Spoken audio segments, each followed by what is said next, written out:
Welcome to another episode of DD on the Spot. As always, I'm your host, Ryan Johnson. And if you're a longtime listener, you should recognize our guest that we have on now. It's been about 2 years now, which I normally like to have guests on, like after a year or so, but I've just been so busy this last couple of years. But now we finally got her back on. We got Melody back on. She's on here, to give us an update on what she's been up to. And just like we did before, just kind of talk all things health and fitness and everything else. But most importantly, she's our current guest. Thank you so much for coming back on. Thanks for having me. I appreciate it. I can't believe it's been 2 years. Well, I didn't ask you this last time, but please tell me, like, when you were younger, you at least thought about being in a band or something like that? Because, like, with the name Melody, like, it just runs perfectly. Like, it would be like you get like someone else's name and they like so and so and Melody, or do you like Melody and the blank, like you fill it in because like that's just a match made in heaven right there. So my dad was a drummer in a band, so that's where I got my name from. But yeah, I was not musically inclined whatsoever, and I cannot dance, nor can I carry a tone, nor can I play any instruments. Although I did play the cello in elementary school because I was absent the day before when we picked our instruments, so I got the biggest instrument, and I was always the smallest person. But that was the only thing I learned to play. So no. Hey, I played the trumpet in elementary school only because my dad still had his trumpet from when he played in elementary school. So he just figured, like, hey, you don't even have to rent it, or so there's that. But yeah, you're also talking to a guy from a family who is just for some reason, other than me and my two brothers, everyone else in my family, extended family, whatever, we have family reunions, everyone sings like angels, and I don't understand how that's a thing. Like, it's embarrassing. They always tell us like, yeah, come on in, join in, and we're like, no, you don't want that to happen. Like, that's not going to be a thing. So again, we got the athletic side, I think, in the family though, because then everyone else, yeah, they're all a bunch of singers and stuff like that. So it's an even trade off, at least in my opinion. But before we get into my family diaspora, and I get some emails from family being like, "Oh, so we say we can't play sports or stuff like that," and I'll have to suck up and be like, "Yeah, it's true. Like, I'm sorry that you had to hear this on a podcast that you shouldn't have been listening to in the first place. Because why are you?" But anyways. So there's that. But yeah, it's been over almost 2 years now. What have you been up to since we last? I know you just got done competing this year, and what have these last 2 years been like for you? So, I was thankful enough during COVID that I didn't, lose my job or anything, and worked consistently through everything. Travel a little bit. So, we had a group trip that we schedule every single year. Is obviously canceled in 2020. We postponed it to 2021. Checklist off my bucket list, or check item off my bucket list, which was a safari in Africa. So went to Kenya, went on a safari, went to Dubai, came back. I was actually in prep for a show right before I went. I planned on competing in Arizona Pro in 2021. And my back went out again in July. So, like the first week of July. And I was like, it took me 2 weeks to walk again that time. So I was said, you know what? I'm not competing this year. I'm just going to relax, figure out my back. So then fast forward to 2022, and I was wanting to compete. My coach that I had always been with, she has some stuff she's dealing with on a personal note, and so I switched coaches 10 weeks out from my pro debut. Went with Justin Harrell, who's is just incredible. I reached out to him and said, "Hey, we got 10 weeks. What do you think?" He says, "I can do it. It's up to you." And I'm like, "Well, that's all I need to hear as a coach." So yeah, 10-week prep, and placed third in masters. I wasn't going to compete in masters because I'm like, I don't want to be pegged as an old lady. It's tough for us, especially when they do like masters over 40. You're like, damn, I'm in that Yeah, group. why do they have to announce that? Why can't they just say like masters? They don't have to list like the over 40, the over 50. It's like just say masters. Yeah. I know, just say masters. So I was like, you know what? I'm gonna do it, whatever. And so I competed in masters, placed third, which was great at my debut. And then open, I placed seventh out of 25. So obviously wasn't as lean as I needed to be. That's just time. Like there wasn't anything I could have done different. Um, so I got my feedback from Sandy and ready to work with Justin in kind of an off season, and then we've got our game plan for next year. So it's been a whirlwind of a couple of years. I think it's been for everybody, but just being able to, after my that back issue in 2021, get back into it again. And I'm just very smart in how I train because I can't I being on it and not being able to walk is not fun.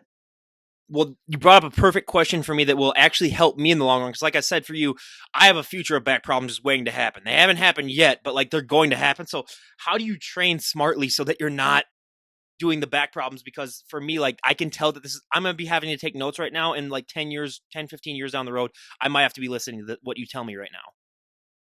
So, biggest thing for me I found is obviously I have eliminated any movement where there is compression on the spine. So, I don't have disc issues, knock on wood. But scoliosis, eventually it's going to be a disc issue because there's only that pressure is going to go into those discs. And as the spine continues to shift and change. So, I don't do anything heavy overhead. If I do heavy overhead stuff or if I do overhead presses or anything overhead, I focus more on reps, rep counts, like the movement itself, and maybe I'll do more reps. Maybe I'll do 3 count or whatever it may be. I don't do any back squats. I don't have any weight on my back. I don't do squats. I'll use a belted squat machine. I'll use the pendulum squat. There's one in particular at a gym that I go to where the weight loads at the hip, even though it's resting up here on the shoulder, the weight's at the hip level. So I use that. So I've just eliminated any movements where there's that pressure on the spine, whether it's overhead or squat movements. Oh, And it's then one of those where it's got like the bar thing like right on your shoulders and then the weight's down below. I think I've seen one of those before. it's a machine, but you sit in it like you would a pendulum squat, but instead of the weight being loaded back here, it's loaded on the sides. Yeah. And just smart with my movements. If I do RDLs or stiff leg deadlifts or anything, I am not pushing 2, 3, 400 pounds. Like I have no reason to do that.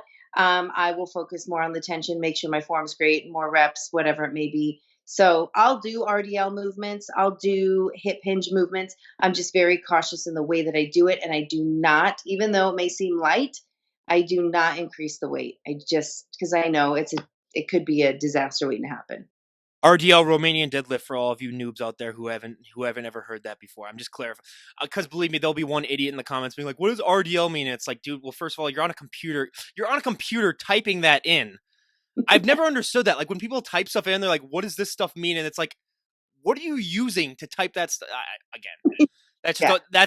that's a whole different rant. When I want to cancel myself, I'll just do my entire rant on how stupid a lot of people are. But hey, it's waiting to happen. It's not going to happen yet, everyone. Unfortunately, I'll give it a few more years and then see where it's at. But yeah, A I'm second that though is stretching. I am not good at stretching, and I've made that a focus. I actually didn't this past week because I was sick for a whole week. I had that RSV thing going around. I was out like 2 weeks after my show. And then I went back to the gym. I trained upper, and then the next day I trained lower, just did legs. I did not stretch. And this whole past week, I have had nothing but nerve pain issues in my lower extremities. So stretching and body work is a huge, huge thing. well, now you're bringing up painful memories for me because the only reason I never won that presidential fitness award when you were in elementary school was because of that stupid when you had to extend and like see how far you could stretch because I was always a lengthy kid, so I'd be perfect at everything else. But then when it came time to do like the stretching thing, could never do it. And stretching for me, yeah, that's always been a pain for me. But yeah, I have heard so many times about how important that is. So, are you one of those people who you do it before workouts and after workouts, or you just do them before? No, I don't do them before. I have some movements that I do before I train back and legs um, that really kind of help warm up the muscles, but I don't do regular stretches. So more like a fluid or an active stretch to get the muscles warm. But yeah, it would be after. And then in the morning, like after my cardio or something, throughout the day, anytime that I can, I'll just do some stretches here and there. But I downloaded the app and it's great. It's called like Stretch app. It takes you through like different areas like full body, lower body, whatever it may be. And it's like timed and tells you what ones to do. So I've been using that, which is really great. Well, I know some people that stretch so hard before that like they suffer in their workouts then because of it because they're like, I'm so sore. And it's like, well, yeah, because you stretch for like 45 minutes before. But Yeah. another thing that comes with that is massages. Do you please tell me that you at least get some massages? Because I have not gotten a massage for so long and I miss it dearly. But please tell me you take advantage of that at least. I do. So Karen Garrett here in Vegas, Fixed by KG's her Instagram. She's great, and she actually had a lot of back issues and kind of recovered herself. So the stretching that she does, the cupping. And I know some people are like, oh, cupping, it doesn't do anything. You know what? If it releases the muscle and helps me, then I'm going to do it. And it really does. So I've noticed a difference with her body work. Try to go consistently. I'm not as consistent as I should be. But I go probably at least once a month. Yeah, I mean, I've seen some of those backs after they're done like doing all that stuff, and it looks like they just got battered and abused. And I'm just like, okay, why would they do that? But then it doesn't last a couple of days. But yeah, I've never gotten that done myself. I've just gotten the normal like just basically rub downs, basically where it's just just massaging basically. But yeah, some of you buy like I do sometimes love watching those videos of like the people almost crying basically when they're getting their stuff done to them. And I'm just like, okay, you paid for it. So it's not like I'm not gonna feel sorry for you because like you volunteered to do this. Someone just didn't break into your house and start giving you like a deep, painful massage and but no, Yeah. that's my She's very her approach is very different. She does not leave bruising or anything like that. Obviously, cupping does because it brings the blood to the surface. That's a whole different thing. But with her massages and body work, it is not damaging the tissue like some of those crazy things you see. She's not for that. I mean, it's been 2 years that yeah, since we last had you on. What would you think is one area of your physique that you've improved on the most since we had you on 2 years ago?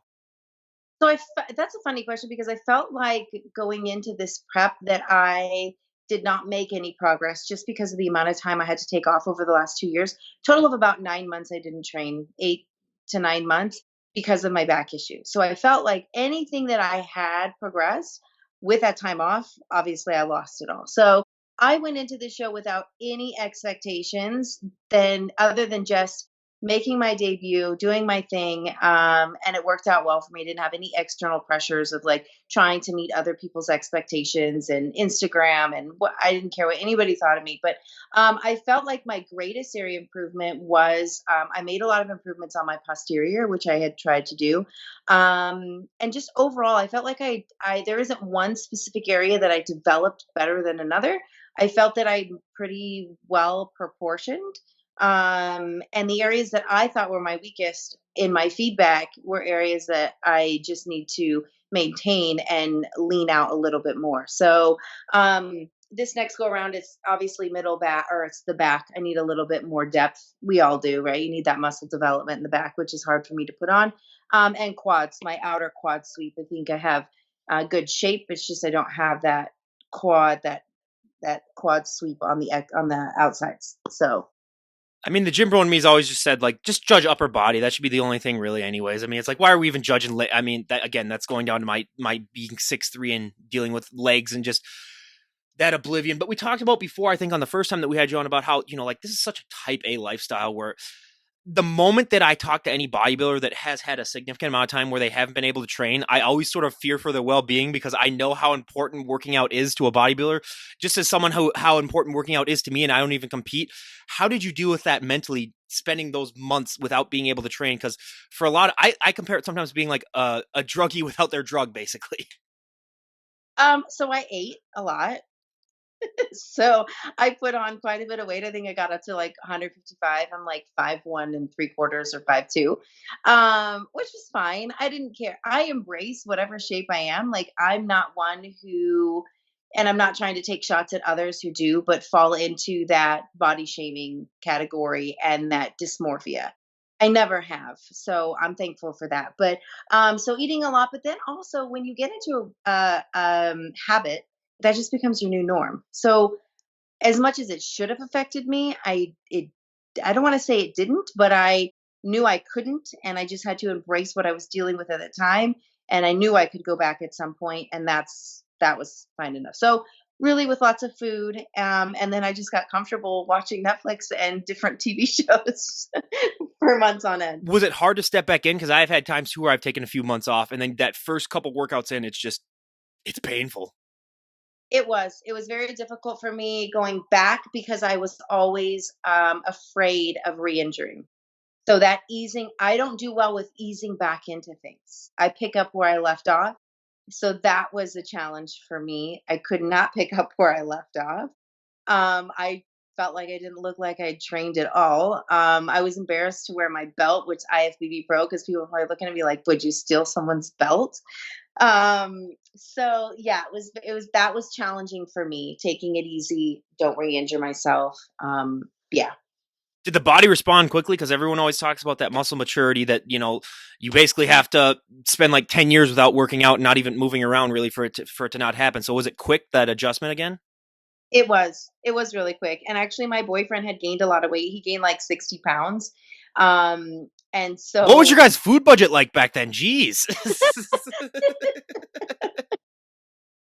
oh man, I know. So he in January he was like, "All right, I'm losing weight." So he kind of did his own thing, went to the gym, did his cardio, and he kept hounding me. Come on, like you can go back to the gym now. It's time to get back into the gym. And I'm like, oh, okay, whatever. Let me just finish my pizza and I'll go with you. Um, so he got on this like kick to lose weight. He lost the 60 pounds. And then it was funny because it took him like months and months and months and months. And then once I actually got back into it, I reeled my diet in. It was within a matter of, for him, he's like, I don't understand. I've been working out for like 7 months. You come back for like 2 months and you look way better than me. And now nobody talks about me anymore. I'm like, yeah, that's how it works. No, I just love how he's the one guy who can kind of like tell his girlfriend, like, hey, you might want to go to the gym now. You might want to do that without getting, just absolutely just torn apart. But, hey, that's one of the benefits, I guess, of that. But, and the fact that, like, yeah, my bodybuilding girlfriend, yeah, she's got to eat her pizza before she comes to the before she comes to work out and stuff. But no, but I do remember now that I talked to you even more that, like, yeah, I do remember the first time I had you on, you were more of like, you don't concern yourself too much with like the whole body image thing that happens with bodybuilding, which is great because I got to tell you, out of all the guests that I've had on, you're like one of probably two or three that I can safely say I don't think has that problem as bad as it is, because yeah, it is something that really does come with the sport. How have you been able to avoid that? Because like I said before, I mean, that's just something that is very rare in this lifestyle to not really have a severe case of body dysmorphia. People, it's this weird dimension that a lot of people live in, that the stage shape is their reality, and it's not reality. It is a phase of a journey of a part of our lives as bodybuilders or anybody who competes that we have, but that is not our norm. Our norm is how we look every other day, aside from probably about a 5 6 week period when we're super super lean. And hanging on, another thing, yes, reverse is probably my nemesis. I'm terrible at reverse diet. I do my best, but then I also know, you know what, I'm not good at it. So I've done really well this time around, with the exception that I got sick and ate everything else. um but I understand that I don't want to hang on to that conditioning for long periods of time. My body doesn't like it. So I embrace all phases of what my body looks like. And when I stop competing, I'm going to look like a normal person, right? That's how we're going to look. Even when you see competitors in the gym sometimes and you think, my God, like I could compete. That's the biggest compliment for me, when somebody looks at me and says, wow, she's a pro. Like I could totally do that if that's what she looks like. That's what people should be saying, not intimidated by the look of that stage shape. Now, if they Because say that when you're 1 week out, then I want to sort of question that person and be like, okay, what's going on? true, yeah. But I'm comfortable in my skin regardless of what it looks like, and I understand that it is a phase. There are many phases within bodybuilding and how we look and how our shape change. And I don't ruin my life, or and I'm not saying others do, but for me personally, I don't sacrifice certain things in my life because you only get one life to live. And I'm not going to miss out on certain things because I compete. I can do things, whatever I want, just like anybody else can. And I can also compete. I you won't say it, but I will. I have talked to people that yes have kind of ruined their lives at least in the time that they were in competing, just because like yeah, you just focus on the competing aspect, you miss out on friends, you lose relationships, you lose, and it's hard to gain that stuff back when you're done. I mean, I have also talked to people that have been done competing and they have a hard time, especially with depression and everything, when it comes to adjusting to the fact that like, hey, I'm not going to look like I'm a bodybuilder, all the time, even though in the off season a lot of times they didn't. But when that realization finally kicks in, like I may not ever look that good, ever again.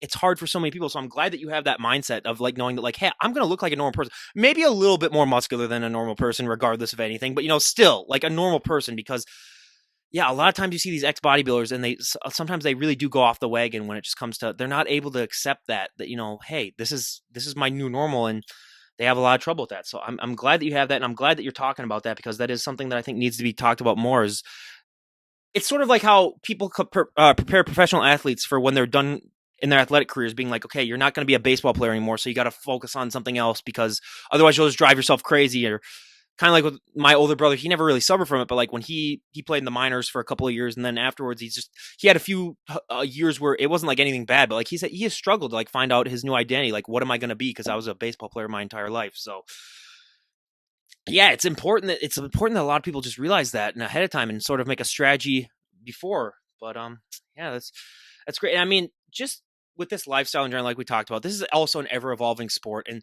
so much in the sport has changed even in the last 2 years since I've had you on. I mean, this is a sport where I could honestly do a show like every month to talk about how this sport has changed in the month alone. Because I think out of any sport out there, this sport probably changes more than any other sport that I at least know of. And what have been some of the biggest changes that you've seen, even in these last 2 years when it comes to bodybuilding?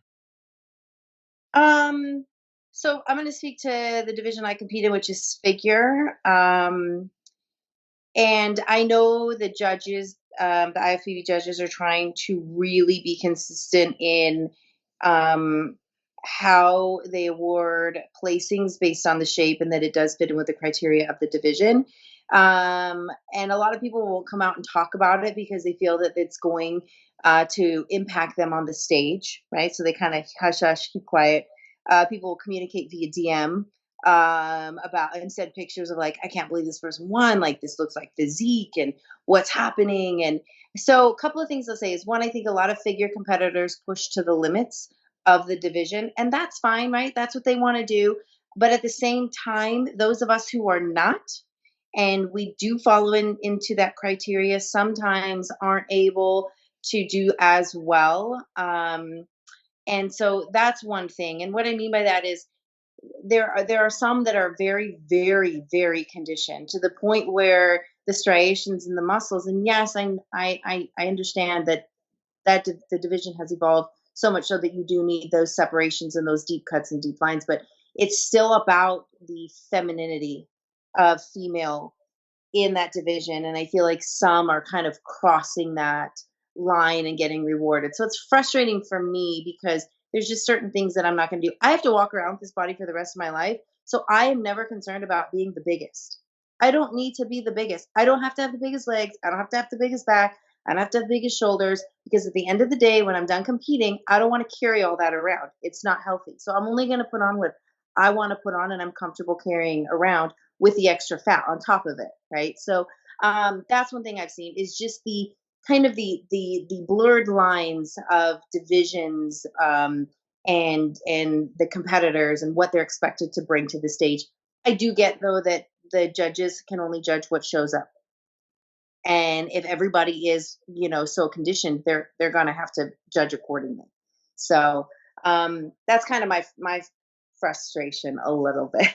Well, you're talking about the conditioning. There are some people that are so conditioned that you can almost see their heartbeat basically when it's coming out of them, and you're just like, what is going on? But also another thing especially with me being a taller person, one thing that I always talk about was like one of my other favorite guests who's also a favorite competitor, Lori Buckley. She's like 5'10", 5'11". I'm sorry, but Mhm. you and her on the same stage each other, like you can't judge that. Like it's hard when someone is like so despairing in height. They got to have like height classes and they got to do different things like that because yeah, there's sometimes I've told many people this. Like I went to my first bodybuilding show this last July, and it was only because it was like 2 blocks away from where I live, and I was like, okay, I'll go to. And I met some people that you know, already had on the show. It was a great time, but there were even sometimes on that stage where it was like people that were even like 6 inches taller than each other, and it's like it's hard to judge people when it's that difference of a height. So I don't know if they maybe have like a cutoff of like 5'5" or taller, or 5'5" or shorter, or just something like that because it's I'm not saying they're like completely different people, but like when you're almost a foot taller than someone, it's hard to really compare physiques. Well, bodybuilding is subjective as well, Yeah. right? So but with my debut, I did place higher than people that were significantly taller and bigger than me. Oh, absolutely. I So, mean, you can definitely. I'm not saying that like those but taller people need to place better no, no, than you. Yeah. but that's why I love the figure division because it is really about not so much your height, right? But it's about your development and your proportions for your package. So that's why I love, like, my teammate, she placed 6th, 1 spot ahead of me, way taller than me, but her package for her height was better, and she was better, well, she was more conditioned. So, that I do like, and that's why I'll say, but yeah, when you talk about other divisions, yeah, it's very, very difficult. Yeah. I just mean, like, obviously, like, when you're a little bit shorter, it's easier to, like, sort of put on size and stuff like that. But, like, Yeah, when you're tall, it's just with that, because, like, yeah, obviously, if you see someone who's 6 feet tall that still has the same, like, muscle ratio as someone who's 5 feet tall, then yeah, give it to the 6 foot tall person. But if you see someone, yeah. you're not going to see that. It's just not really possible, really, just because of that size. So it's obviously, you expect the shorter people to be just a tad, maybe just a bit more muscular than the people that are, so much taller. But yeah, for me, it's always just, you got to divide, and then maybe just, like, for the total, like, for the real, like, figure champion, you can have, like, a thing at the end, like kind of how they did with the Arnold, where they get all the classes then together, and then it's like the true. You could do that with, like, the height thing, but yeah, I don't know. But again, if I'm I hoping figure to Olympia next year. yeah, I was just about to ask you about that too, but you beat me to it. So what was your reaction like with that? Because, like, really, you're taking away figure out of all the classes? Oh, for Arnold? Yeah. Yeah. See, here's the thing that I read, and I don't. At the end of the day, it's a business, and if there are certain divisions that don't bring the business and don't bring the attendees, uh, do I agree with it? No, but at the same time, I haven't analyzed any of the data, so I don't know why they made their decision. But the comment that figure class wasn't deep enough, maybe they didn't look at one, it's the largest figure class out of history at Olympia. Two, there was not a figure show this year that didn't have at least 20 to 25 competitors in that class, figure, pro, as well as others coming community just in masters. So, talking about a depth issue, like there are plenty of competitors who came out of the woodworks this year, including last year. So that I didn't understand that comment, and yeah, I think that it should be represented. Like every division within bodybuilding that is represented at Olympia should be at Arnold as well. Like that's kind of what I think. But I mean, I would respect the whole financial thing if one of the things that replaced it wasn't like they had, like, the slap competitions. yeah, Where like, if that wasn't the thing that replaced, then you'd be like, okay, because, like, that can't be drawing in, like, that much money. Like, let's be honest. So that's where I'm kind of like, if they, like, hadn't replaced it with anything at all, and they're just like, we're doing the same money, I might be like, okay, maybe. But then when you replace it with that, it's like, yeah. what are we doing here, everyone? It's the Arnold. So I actually should get and try to get the women's slap champion. Like, you won the Arnold, technically, of slap champions. Like, how is that, like, that's a Maybe sport. maybe big competitors will show up for that one. That is a sport that's just so fascinating. I mean, it's not even really a sport, but I'll call it a sport just because, like, if you're willingly letting yourself get slapped, I mean, you got to be a little bit crazy. So I don't know what goes into that. So hey, maybe it's something that I got to look into. But yeah, so it is fascinating how that has all been, going in as we are heading closer and closer to the Olympia. Who would you say is your favorite to win for the figure class? So I always like she's number 2, and is Natalie or Natalia? I think it's Natalie. I always get her name confused with And she's younger than me, which always makes me feel a little embarrassed too. yeah, and she always comes in second. I love her shape. I think that she really does embody what figure class is all about. Another one is third place winner Stephanie Gibson. Her coach is my coach as well. I think if anybody has a chance to um, take the title from Sid, it would be her. She just has the look of figure completely. So I say either the one who's always second runner up, or Stephanie, or Sid. I think those will be your top 3 again. There are some other really good figure competitors this year, but as far as winning, I think it'll either be Sid again or Stephanie. My only gripe with the sport of bodybuilding is that you have some individuals like Sid, and then you have, like, your Andrea Shaws. They're just so dominant in their field that basically everyone just has to wait until they retire. Yeah, You're just playing the waiting game. Then you're like, oh, so I just got to stick around for like 5 more years, and then hopefully she's retired by then. So it's just, yeah. But hey, that's why it's a competition, at least in that. So I do hope that stuff becomes and hey, at least go for, you can win a free car then if you win the whole thing. So I mean, at least there's that. When people Yeah. talk about prize money, I mean, it's like, hey, you get a free car too, but prize money, don't even get me started on that, because that's a whole other thing too, where it's just, I don't understand how they can give them that less amount of money, and it's just, and have a smile on their face while they do it too, and just, I just, Well, it's and I crazy think to me. I figure with figure class, a lot there might not be as many people competing in figure, but I think the figure look inspires women to get in the gym. Yeah, The I mean, look that I love Andrea Shaw, but most women are not looking at her and saying like, oh, that inspires me to go and work out. right. So Some are and some aren't, but I yeah. think, yeah, a lot of those that are inspired, they see figure competitors, they're inspired, they may compete in bikini, they may then decide to do wellness, because they don't have, I don't bikini because they may not have the muscle mass at that time to compete in figure. But I think that figure gets pushed to the outskirts a little bit as not being one of the dominant divisions within the sport, and I think that it really is. I've always said if you want to reach the general masses and make bodybuilding, especially the female side, like super more popular, it has to be either through the bikini or the figure division. That's the only way. Like, you're not going to appeal to the general audience with the physique compares. As much as I love them, I've had hundreds of them on, and the bodybuilders. As like I said, as much as I love them, I've had like 50 of those ones on too. It's like you're going to have to do it through the bikini or the figure ones, just because that is really something that you can work with. And, we can talk about that after the podcast is done recording if you really want my real 10 cents on that. But, that's just something that has to be, and hopefully they'll find someone eventually then that you can like market then. But yeah, like I said, I mean, I was so shocked when then Arnold announced that, but, I hope it does come back. And, cause that is like that's the tipping point, I think, right now is figure. And we'll see what figures like in 5 to 10 years from now, when who knows, we could be talking in 5 to 10 years and the physique competitors will basically, be smaller than the figure competitors now in 10 years are. So Yeah. who knows what that's going to be like. But I mean, we talked about this before, but you know, this is so much more of a mental sport than it is a physical sport. And just the mentality that you need to have. And like I said, luckily you have like, you're the one in a dozen, the mentality when it comes to, not really caring so much about some of the things that so many people just live by in this sport. But we talked about the first time I had you on also about how this mentality comes to be, but where do you think that comes from for you? Just that willingness and that drive to, especially on days when you don't feel like working out. And that's one thing that separates bodybuilders from the general public, is just having that extra strength and that drive to go to the gym, especially on days when you don't want to. Where does that come from for you? I think I've always had it. That's just kind of who I am. Like, I grew up a competitive gymnast, and it was instilled in me at a young age, I guess, from competing in gymnastics. But every day you're faced with things you don't want to do. Like 4 out of 5 days a week, I might not want to get up and go to work, but I gotta get up and go to work so I can pay my bills. So it's kind of the same mentality. It's like I may not want to, but it's what I am have to do. And one, I choose this lifestyle. So if I'm going to choose this lifestyle, I need to commit to it. So it's just kind of what I do. I prefer to pack my days. I hate having free time, meaning I find myself most productive when I can't find the time to do things, because then I will actually do it.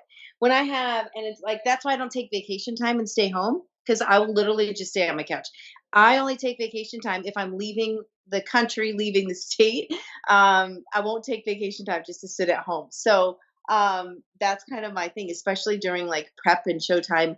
I want to ensure I have the most on my plate at work, because I am super busy at work, which distracts me from wanting to eat more. And then I know what I have to come home and do. So I'm very structured in that manner. Oh, I spent Friday and Saturday, my Thanksgiving break, just either on the couch watching football or doing a little bit of editing for the podcast. I mean, that's the same thing with me. Like, if I take vacation and I don't have anywhere planned to go, like you won't find me out of the couch. I'll be watching Netflix. I'll be Yeah. playing video games. I'll be doing something. So then I get even more bored. And then there have been times on vacation where like I almost want to call into work and be like, hey, do you need me to like come in or something like that? But as much as that pains me to say that, like to admit that, but you did say it Yep. perfectly. I'm surprised I've never thought of this myself. It shows how much of an idiot I can be at times. Like, yeah, people go and go to work one days when they're not feeling it. So it's sort of like the same with bodybuilding, where it's like, yeah, on days that you're not feeling it, you still got to do it just because it's something that matters to you and it means something. So Mhm. yeah, it's that to me is just, it shows more about, who you are as a person then when you can really just, power through on those days. Because believe me, I've had those friends that they go and work out for a week, they go full on Rambo, and the next thing you know, well, first of all, they go and work out for like 3 hours a day for like a week, and then you're like, okay, now you wonder why you can't walk, and you're just like, yeah, I can't go to the gym. So it's all about, the pacing as well. But yeah, and just with everything that's happened these last couple of years too, with COVID and everything, it's just fascinating to me, how different bodybuilding has been just because of that. And I just, that's a whole podcast in and of itself. But we mentioned this before. What is your go-to post-show meal? What's the meal that you died to have basically after your last show? So here's the thing. Here's the funny thing. With my new coach, Justin, I felt that I was so well fed. Granted, my food did taper. If you say salad, I'm going to find you and choke you. No, Okay. no, God, no. Who eats a salad? Six guests have said that. Six No, guests. I wanted to hang up right then and there. No. So I was so well fed, like I got the fats in my diet and the food choices. Granted, yes, I would eat my food and I'm like, man, I need more. But I didn't have any of those insane cravings. I didn't my focus usually shifts like 2 weeks out from show to food, and it didn't this time. I just felt so good. So I didn't feel that need. But after the show, all I wanted was just a bison burger. Bison, it was been a staple in my diet this time around. So I just had a bison burger with sweet potato fries and then a couple of bites of desserts, which I was like, eh. And then I had some limited edition Oreos that I had collected. And I tried them. I'm like, I don't really, not so good. But I didn't really crave too much. But again, burger, fries, and then the next morning, obviously breakfast burritos and waffle. I think I powered down 2 breakfast burritos and 4 waffles, which God, was delicious. we're talking about Oreos, those vanilla Oreos. That's like one of the 5 times in my life that I've ever thrown up from not being sick was having too many of those vanilla Oreos when I was like probably like 20 or something like that. Like that was bad. So now I can't even look at them without getting a little queasy just because it brings back memories. No, But okay, so no, funny stories that night after we went to dinner. We went back and I opened the Oreos. My boyfriend's dad, they came with me. I Airbnb'd a house and I was eating a couple. I think I ate 2 Oreos. I don't know, and I had to burp. Like I burp a lot. It is what it is. I'm like a great belcher. I should be like in a belching competition because I would annihilate everybody. And so I was like, "Hey, Ray, like our joke is pat me on the back." And he knows that means I need to make room for more food. So he literally packed me on the back and I had an entire Oreo come up. So that's when I realized I'm done. I don't need any more Oreos. well, and I have to make a confession here, everyone. Being that I am from the Upper Midwest, this is kind of sacrilege, but I've never had a bison burger in my entire life, and I love hamburgers. Like I love. So I do gotta ask this because I've had a handful of people on. So how different does a bison taste just from a regular hamburger? Like, can you describe how the difference tastes, or no, not really? It's not too much, just a little bit more. It's just a little bit more rich tasting. But there's not a huge difference. I prefer it over beef. I'll have to It's try just it a one of little, these days because yeah, they have a lot of it's good. they have a lot of bison stuff, but I've never tried it. And I've had some bodybuilders that like, yeah, they love the bison burgers and stuff like that. So I will have to put that on my list. But you did Yeah. mention that you were gymnastics, and it brought me last night. I watched Athlete A. I don't know if you saw that on Netflix. Mm. It was the Larry Nasser documentary that was made. Anyone, if you have like an hour and a half to spare, watch that. First of all, it's the most shocking thing. Like I already knew all about that stuff, but like watching a documentary on it, that's a whole different podcast to me. But that's just the moment that you said gymnastics, like I thought of that because last night, like it scrolled through and I was like, oh, I hadn't seen this before, and I was like, oh, it's on that guy. I watched just so I can see because I knew a lot about it, but like I didn't know everything. But then just after watching that, I was like, okay, this is crazy. So yeah, everyone, if you have an hour and a half to spare and you have Netflix, Athlete A is one thing that I recommend. It will get you pissed off at the world and everyone in it, but hey, that's what good documentaries do. And did you also see Killer Sally is what it's called? Oh yeah, I saw you posted about that. I just remembered that. Yeah, you did. Yeah. That was a little weird. I'm not gonna lie. Yeah. That was I hate that it was tied to the bodybuilding community because I don't think it had anything to do with the bodybuilding community other than They that were both bodybuilders. That's about it. Yeah. he did. But I don't know. I mean, they were both in the military. It could have been about the military too. Yeah, I just felt like it was super bizarre. Yeah, I don't know. That was a weird one. It was, yeah, it was. And the thing is, I'd never even heard of her or him until the Mm. documentary came because, like I said, I was born in '95, so it's not. I think that was around, but it was. Yeah, that was a whole night where I got home from work at like 10 o'clock, and then I saw that was on, and then people were talking about it, and I was like, okay, I'll watch it. And then next thing you know, it's like 1:30, and I finally finished up with it, and I'm like, okay, time to go to bed. But yeah, that was interesting. Now I knew about all the behind the scenes stuff that happened too because I took a deep dive on the internet one night when I first started having bodybuilders on, and it made me want to not have them on anymore. But then I said, like, hey, I'm gonna pull through because not everyone is doing that type of stuff. So, but anyways, before we get into all that stuff too, but yeah, it was eye opening to say the least. But yeah, that's another one too. So anyone, Killer Sally out there, if you want to watch that, Yeah, do that. I can give you my opinions about what I really think about those two people, out of it too, because yeah, that was quite eye opening. But yeah, I will say though, if you are going down to get steroids in Mexico and you bring your kids with, it's like, come on now, everyone. So yeah, that's yeah. that's the first I'll go into it on the air too. But yeah. So moving on now. I mean, please tell me you had a great Thanksgiving when it came to your food, at least. I had to finally throw everything away yesterday because I was still eating it. Absolutely, I don't miss out on holidays. Now, I did have to one year because I was prepping for a show, which was tough. But yeah, no, I had a great holiday, great So Thanksgiving. I cooked. So my uncle makes the best beef jerky I have ever tasted. Like, it's not even. I don't know what he puts in it, but it's the greatest. It comes in things like this. He brings them in. So this Yep. on Wednesday night, because he came over on Wednesday night just to drop them off. This had about 100 pieces in it. So I got home at Wednesday at about 9 o'clock because I got off work a little early. By 1 a.m. Thursday, about 75 of them were gone. Yeah. And then right before Thanksgiving, right before we left to go to my aunt's house for Thanksgiving, the rest of the 25 were gone. Then I had a lot of turkey, a lot of potatoes, a lot of bread. I'm a huge wheat guy. And then over Friday, I had an entire pumpkin pie. Yep. So I put on my 5 to 10 pounds of winter weather weight already. So, I got to definitely hit the treadmill probably after I'm done talking to you. But yeah, I did way too. Now, again, my stomach is. Yesterday, my stomach, spent half the day, just relieving myself, and I will leave it at that. But, so it was an interesting day. That's why when I texted you and said like, hey, or I messaged you and I said, hey, like Saturday or Sunday, if you would have said Saturday, I'd probably be like, well, maybe we might have to do Sunday. That might be a better fit for me. But yeah, so there's that. So at least everyone, we enjoyed our Thanksgivings and had that. But so this is a question that I asked you last time, and I'll ask you, how many ever times you continue to come on the podcast. If someone were to walk up to you and say, Melody, we made the decision. You can change one thing about the bodybuilding lifestyle or the sport. You could do both, and everyone would go along with it. What would be one thing that you'd like to see changed? Oh gosh, I know I had an answer last time. And it's probably going to be the same one. Um,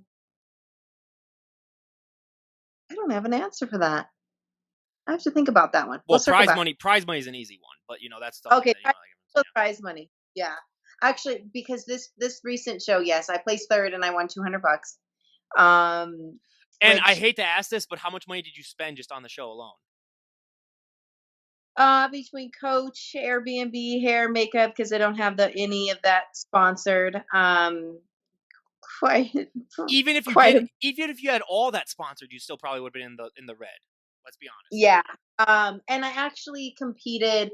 The main reason I had my heart set on competing this year was to my goal was my internal goal, which I never told anybody, was to place top three in one of the two categories to win money to donate to my friend who's battling breast cancer. So I didn't even keep that money. Of course, I gave her the couple $100, which I wish it was a lot more. Um, and the goal was to just raise awareness and share her GoFundMe and hope that people support her, read her story, and so yeah. So then I'm even more in in the red, Is it but is it it's okay. is her GoFundMe still up? Because I'll donate something myself, and I'll post a link down below for it too. Yep, the link is in my bio for her GoFundMe. So I will Yep. leave that down below, and everyone, please donate. I mean, it's and I'll donate a couple bucks myself too, because yeah, that is something. I mean, my mom had breast cancer for. Luckily, they caught it so early that like they got rid of it, so it wasn't a bad thing. But even just thinking those couple of days, it's something I can't imagine someone going through that for such an extended period of time. So yeah, everyone please donate. I mean, that's ridiculous, but yeah. So the prize money definitely too, and the fact that like don't Yes. that is just that is just So I absolutely think also too and I know that that the companies, obviously they need to make money, but like the TAM, I think there's the way that they could, with because we pay as pros to be pros, so every year we pay our annual dues, like kind of roll something into that to where we get certain things, right? Would be helpful because it is a super expensive hobby. I'm going to call it a hobby because I don't consider it necessarily a sport for myself. I don't. I'm sponsored by one company, and always could use more. But yeah, for me, it's more of like a hobby. I have a full time job, and it gets very very expensive. So yeah. I mean, I was shocked too when I went. Like I said, I went to that show where I went to prejudging and finals. $45 for both prejudging and then $45 for finals too. And then because I remember wondering before, like, how do these promoters even make money off this? Because like, if you're only having like 500 people in the crowd, and then when you see the price, you're like, oh, okay, that's how they make their money. You yeah, get those that have then. doubled.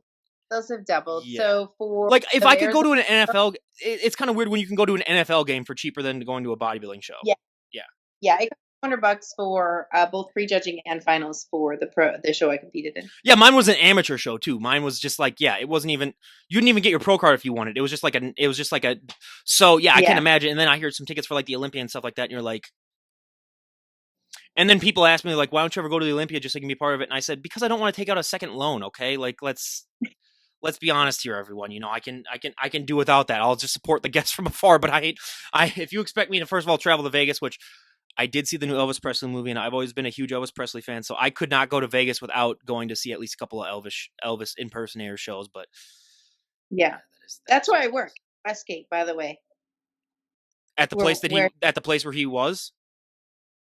so I actually watched that show as well, that movie, and I was like, man, like I didn't have ill feelings towards like the international, which is now Westgate. Yeah. Because obviously they wanted to pay somebody, but like, man, he was like forced to stay there. He didn't want to stay. He didn't want to be there. He wanted to travel the world. Well, and you realize that like at sometimes he would do 3 shows a day, Yeah. and you're just like, how is that even? And then you have pop artists now complain when they have to do shows on back to back nights when they're like, that guy was doing 3 shows a day for like months, Yep. and then you Yep. wonder why he was so like, yeah, that's crazy. I mean, that's like if that isn't an indictment on like how that guy. Luckily, that colonel died before like this movie came out. Otherwise, people would probably be calling for his arrest or something like that. But Yeah. Yeah. I mean, if you do have your dad saying that like you don't care as long as your son gets on that stage and injecting him with all those like adrenaline things, that's kind of a different thing. But yeah, I was always a huge. I've never been to Graceland, but that is definitely on my bucket list. I've always wanted to go there, but yeah, that is crazy, and that's that's crazy that you work there. So do they have like a whole like memorial to him or like all that stuff for him or yeah? Yes, we have an Elvis statue, and we have a lot of people come. We have Elvis Fest every year. In the theater where he performed, there was like a wood area on the floor that he would kneel and pray for every show, and that's still there. So yeah, we get a lot of people who come to the property just for Elvis. So it's very cool. I do a celebrity podcast as well, and uh, Lisa Marie, I've been trying to. I mean, and his Yeah, wife too. Like I've been trying to get them on for years, and we've gotten close a couple of times, but then they've had to reschedule. But like that was, I don't know. Like I've never been starstruck really, but that might be the one.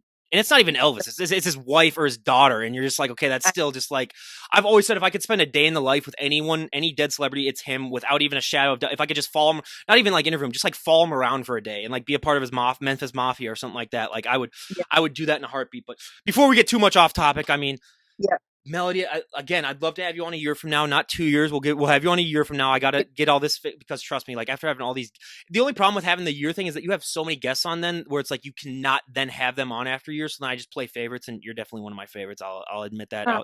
out in front of everyone. But where would you like to be at a year from today? Where would you like to be at in your bodybuilding? Where would you like to be at in your overall life? What are some goals that you'd like to have achieved?